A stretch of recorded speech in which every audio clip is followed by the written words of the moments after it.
ഇന്ന് നമ്മൾ ഉണ്ടാക്കാൻ പോകുന്നത് സിമ്പിളായിട്ട് ഉണ്ടാക്കാൻ പറ്റിയ ഒരു ഗീ റൈസ് റെസിപ്പിയാണ്. അപ്പോൾ നമുക്ക് കാണാം.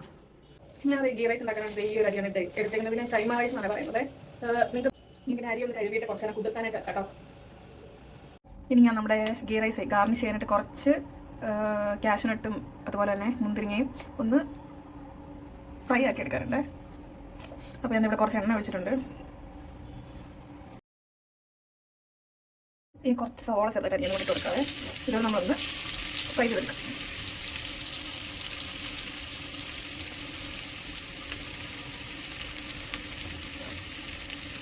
നമുക്ക് ലാസ്റ്റ് ഗാർണിഷ് ചെയ്യാനായിട്ടുള്ള കേട്ടോ ഈ സാധനങ്ങൾ.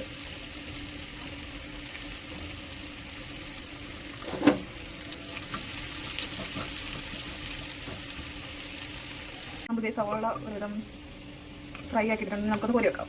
നമുക്ക് ചട്ടിയിലേക്ക് കുറച്ച് നെയ്യ് ഒഴിച്ച് കൊടുക്കാം.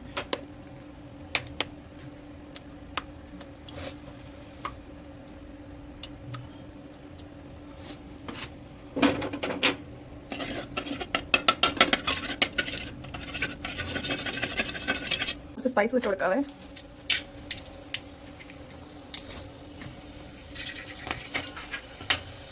കുറച്ച്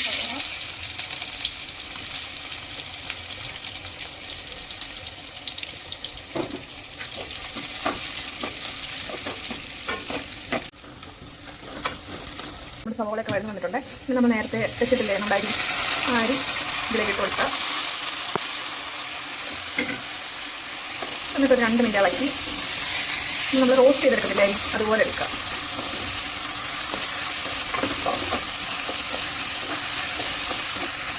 ഒരു 2 മിനിറ്റ് നേരം ഇളക്കി ഒന്ന് റോസ്റ്റ് ചെയ്തെടുക്കണേ. ചൂടാക്കാൻ മറ്റു വെള്ളം ഒഴിച്ച് കൊടുക്കാം.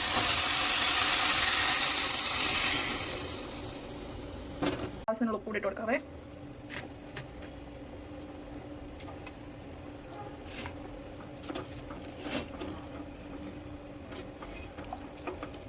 ഞാൻ ഒരു ഭംഗിക്ക് വേണ്ടി കുറച്ച് ക്യാരറ്റ് ഇടുന്നുണ്ടേ.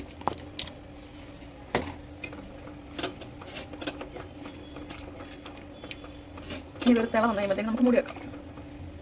തിള വന്നിട്ടുണ്ടെങ്കിൽ നമുക്കിത് ഒരു 10 മിനിറ്റ് മൂടി വെച്ച് വയ്ക്കാം. അങ്ങനെ നമ്മുടെ ചോറ് അത്യാവശ്യം വെന്ത് വന്നിട്ടുണ്ടെങ്കിൽ കുറച്ച് വെള്ളം കൂടെ വെക്കാൻ മതി. അങ്ങനെ നമ്മുടെ ചോറ് വെന്ത് നല്ല രീതിക്ക് വന്നിട്ടുണ്ടെങ്കിൽ നമ്മൾ നേരത്തെ ഫ്രൈ ചെയ്ത് വെച്ച് സവാളയും അണ്ടിപ്പരിപ്പൊക്കെ ചേർത്ത് കൊടുക്കാം.